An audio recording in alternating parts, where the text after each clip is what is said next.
Hey guys, welcome back to our next video. This is going to be a review of Chapter 5 in your book on analyzing the audience. Keep in mind that you do have your review test that's going to be on Monday, and it will cover chapters 1, 2, 3, 4, and 5. So let's talk for a few minutes about analyzing your audience, the importance of knowing who they are, as well as their characteristics and their expectations. So when we start out with Chapter 5, we talk about what are the benefits of actually interacting with people in your audience who are different than you are. The benefits of interacting with peers of different backgrounds include allowing you to become a better critical thinker. When you have to consider different points of view, different religious beliefs, different financial status, different academic levels, all of these things force you to present your message in a different way, to present your message in using multiple different sources, word choices, visuals, things like that. All of that adding to you being a better critical thinker. That also leads right into improving your own interpersonal skills. The skills that you're developing as a public speaker, someone who can stand up in front of a group and communicate, remember that that's going to translate when you are working in small groups or even when you're working one-on-one with somebody. This will help you be more engaged in your own learning. I mean, you know that you're going to have a responsibility to have a speech due and to be prepared to give that. But it's not just you and I who are involved in this relationship. It's you having a responsibility to everyone who is in the classroom, just like they have a responsibility to you as well. Next is having a more satisfying college experience. As you guys are sharing and giving information about yourselves, you're also going to be learning about the people in your class. And the more you can connect with people on campus, the studies show the more people are engaged in the learning and more committed to finishing their education. It's also goes beyond the walls of just our college. It also extends into our communities. Again, when you think about how many speeches we're going to give and how I'm encouraging you to talk about things that are important to you, consider in what ways the things are important to you are also important to your community, to your development, to your social group that you're in. And how can you, becoming more effective at communicating, benefit those groups, those causes?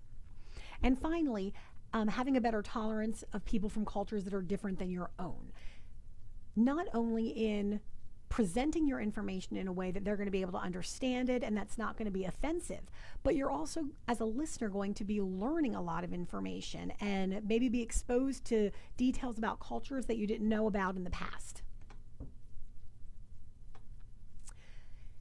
This is one of my favorite quotes. If you value your listeners and you want to communicate successfully, then you must consider their diversity and view public speaking as what? As an audience-centered activity. Your public speaking, when we are preparing to get in front of a group, we tend to be so focused on ourselves, our own nervousness, what we're going to say, how we're going to say it. Is the PowerPoint going to work? Is the microphone going to be on? Uh-oh, I'm being videotaped. But really, while you're there and you are the one that's kind of in the spotlight, everything that you're doing is not for yourself. Everything that you're saying, everything that you've prepared is ultimately for the benefit of the audience. So whenever you are choosing a topic, choosing your visuals, organizing your material, the audience should be one of the very first things you think of in terms of every choice that you make. 3 ways that you can actually be audience-centered is recognizing your own place as part of the audience. So while you're talking to other people, you are one of those people. So things that you like, chances are they're going to like too. Things that motivate you, you can use those things to motivate them. The second thing is respect your listeners. Again, we've already talked about diversity, the need to be open-minded. And finally, recognize and act on feedback that you get from the audience. And the feedback you get from the audience is going to be verbal at times. At the end of your presentation, they're going to tell you things that you did well. They're going to give you suggestions for ways that you can improve. But also during the speech, when they're not actually talking to you, you should be able to read their body language. Are they laying their head on their desk? Are they rolling their eyes? Are they looking confused? And these are things that you do need to be aware of and that you should be able to respond to even in the middle of your speech. So who is your audience? We're going to look at several factors. We're going to look at demographics. We're going to look at what we call psychographics, consider the needs of the audience, and also what is your specific speaking situation. In terms of audience demographics, this is the basic who's in my audience. How old are they? Do I have men, women? What is their ethnic background? What races are represented? What level of education do they have? I mean, am I talking to a kindergarten class? Am I talking to graduating seniors? Am I talking to college freshmen? Am I talking to people with PhDs? Or do I have members of all of those academic groups in my audience? And these are things that I have to keep in mind when I have word choice, when I show visuals, if I decide to use profanity or not in my presentation. Okay. Religion, again, being careful not to say things that are going to be offensive to people. Consider economic status. We don't want to, again, put anybody on the spot who may not have money to afford the things we're talking about. And also group membership. Group membership would be something like, are they a Republican? Are they a Democrat? Do they belong to the NRA? Or did they used to be a Girl Scout or a Boy Scout? These types of things. But knowing what groups your audience represents can help you get a better understanding of who they are, what their expectations are, and things that they're going to respond to both positively and negatively. Psychographics, this is kind of a new term, but psychographics is what's happening more internally. So the first one here is called values. So in terms of your audience, what do they consider good? What do they consider bad? What is right? What is wrong? And it's about appealing to those things. In terms of beliefs, something that they accept as being true.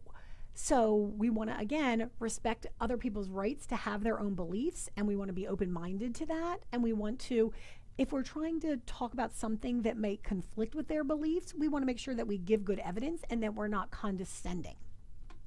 Okay. In terms of attitudes, this is how they're going to express whether they approve of what you're saying or whether they disapprove of what you're saying.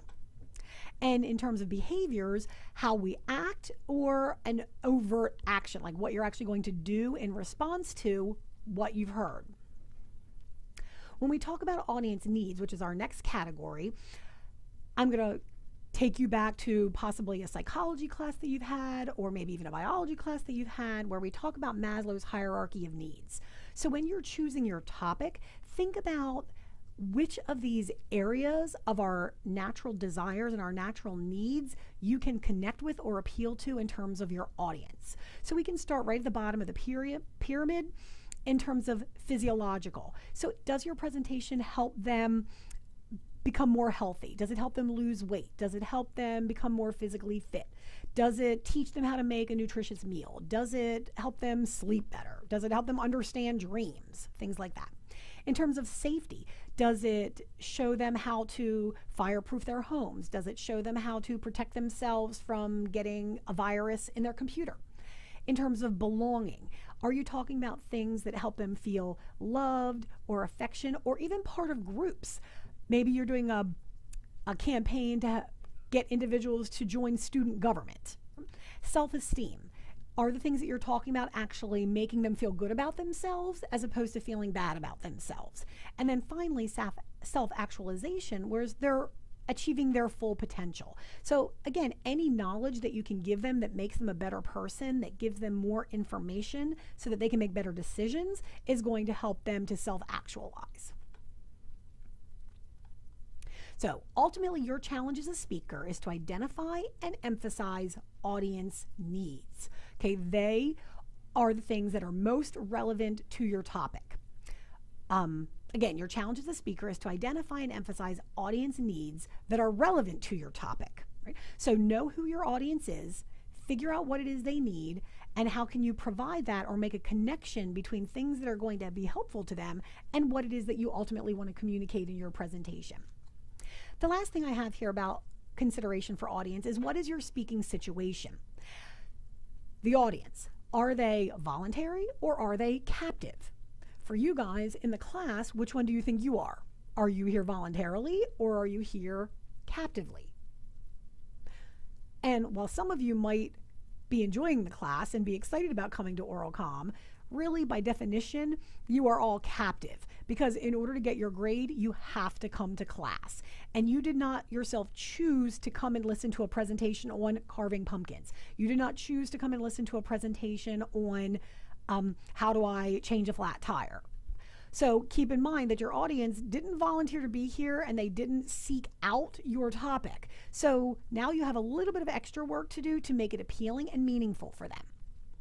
In terms of audience disposition, is the audience favorable, unfavorable, neutral? Meaning, do you feel like they're supporting you? Do you feel like they don't care about your topic? Do you feel like they actually have feelings against your topic? How large is the audience? This is important to keep in mind for things like voice projection, or even if you were going to do a handout or some sort of aid, make sure you have copies for everyone in the room. If you're going to make some kind of food, make sure you have enough for everybody. Is there an occasion that you want to highlight? I've already given the example of during the fall semester, around Halloween, we do our demonstration presentation. So I've had someone come in and carve pumpkins. Around September 11th, we might do presentations where we reflect on the firefighters or police officers who lost their lives during 9/11. The physical environment. Keep in mind what the room is like. Is it hot? Is it cold? What is the lighting like? Are the chairs that your audience is sitting in comfortable? And time. If I give you 3 to 5 minutes for speech, that means 3 to 5. So you want to respect that, because that shows you're respecting your audience. So no less than 3, but no more than 5 minutes to do your speech. When you analyze your audience, speakers do not perform for audiences. They interact with them. And that's a really good tip to keep in mind. It's not you talking at the audience and them sitting there passively. It's you giving them information, but also trying to receive information from them and then being able to adjust or adapt to that. So during your speech, you want to be aware of things like how interested your audience is and are they paying attention? And if they're not, what can you do to get that attention? Is the audience understanding what you're saying? Are they showing looks of confusion, or are they nodding in agreement? And your audience's evaluation of you and your message, meaning, do they seem like they are receptive to what you're saying, or do they seem like they're crossing their arms and really just putting up a barrier between you and them? After your speech, you want to consider whether or not you accomplish what you hope to accomplish. So what this implies is that you've got to set goals for yourself prior to giving the speech. Then analyze, again, self-analyze what you felt the strongest part of your speech was, and then what the weakest part of your speech was. Analyze the effectiveness of the actual message that you delivered, how well organized it was, and your actual delivery method. Things like voice tone, things like using those vocal fillers that we talk about. And finally, make a plan on how you can improve the next time. All right, so that brings us to the end of Chapter 5. Don't forget to study for your test, Chapters 1 through 5, and I will see you guys in class.